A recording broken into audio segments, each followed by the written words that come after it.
This is a famous battle that Indians can boast about for a lifetime. With only 21 Sikh soldiers, the Indian army defeated 10,000 Afghan soldiers and killed 600 of the enemy. In the end, all 21 soldiers also died in battle. According to Indian historical records, this battle took place on September 21, 1897. To resist British aggression, the Afghan Pathans gathered over 10,000 warriors, preparing to besiege India's Sarigari fort. But the British army only sent 21 soldiers to defend it. The nearest British troops would take at least 2 days to arrive. These 21 soldiers had to hold off the Pathans for 1 day to wait for the supporting forces. The Pathans also cut off the supply routes, turning the fort into an isolated outpost. But to defend the honor of the Sikh community, Captain Singh put on an orange turban, a symbol of his courage and spirit of sacrifice. Under his passionate call, the 20 soldiers vowed to hold their ground to the end. However, it was almost impossible for 21 men to repel tens of thousands. Soon, the Pathan soldiers beat the war drums to signal the attack. Captain Singh responded by beating drums on the city wall. As the drums fell silent, the great battle officially began. The Pathans launched their first attack, shouting as they charged toward the fort. The 21 Indian soldiers occupied the high ground,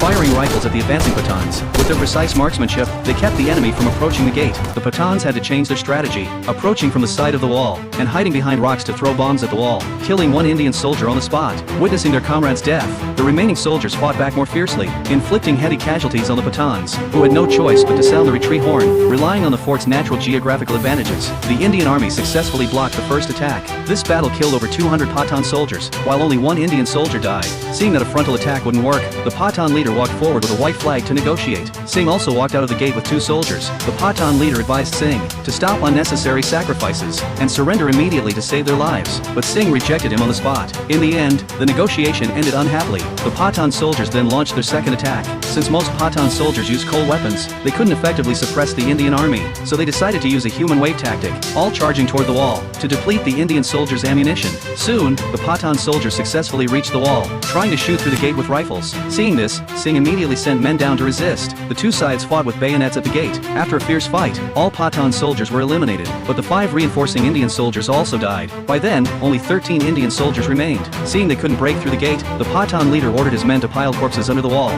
building a human mountain. They climbed the wall by throwing ropes over the bodies to resist the Pathan attack. Indian soldiers lit bombs and jumped off the wall holding the enemy. With a loud explosion, the gate was blown open a crack.